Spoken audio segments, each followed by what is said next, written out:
السلام علیکم ناظرین، آن نیوز کے ساتھ میں ہوں ربیہ انجم۔ خبر شامل کرتے ہیں کراچی سے۔ نفاذ اردو کا فوری اعلان کیا جائے، ڈاکٹر سلیم حیدر۔ قومی زبان اردو تحریک اس مشن کو جلد پایہ تکمیل تک پہنچائے گی، ناصر حسین شاہ بخاری۔ نفاذ اردو کا فوری اعلان کیا جائے، یہ بات قومی زبان اردو تحریک سندھ بلوچستان کے زیر اہتمام کراچی پریس کلب پر احتجاجی ریلی سے خطاب کرتے ہوئے مہاجر اتحاد تحریک کے چیئرمین قائد نے خطاب کرتے ہوئے کہی۔ سلیم حیدر نے کہا کہ چیف جسٹس کے حکم کے مطابق پورے ملک میں فوری طور پر سرکاری، غیر سرکاری اداروں، تمام تعلیمی اداروں، تمام کورٹس اور ہر جگہ پر اردو کو نافذ کیا جائے۔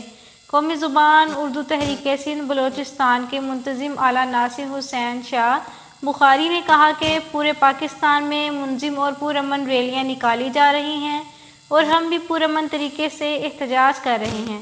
ہم حکام بالا سے درخواست کرتے ہیں کہ پورے ملک میں اردو کو نافذ کیا جائے۔ قبل ازیں ریلی کے سربراہ نفیس احمد خان نے کہا کہ اردو ایک رابطہ کی زبان ہے جو پورے ملک کو جوڑے ہوئے ہے۔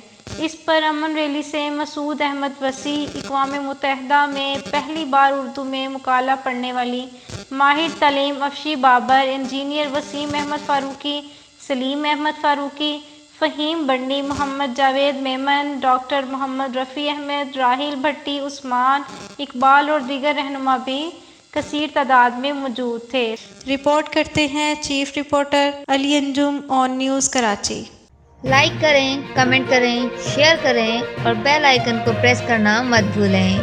دیکھتے رہیے آن نیوز۔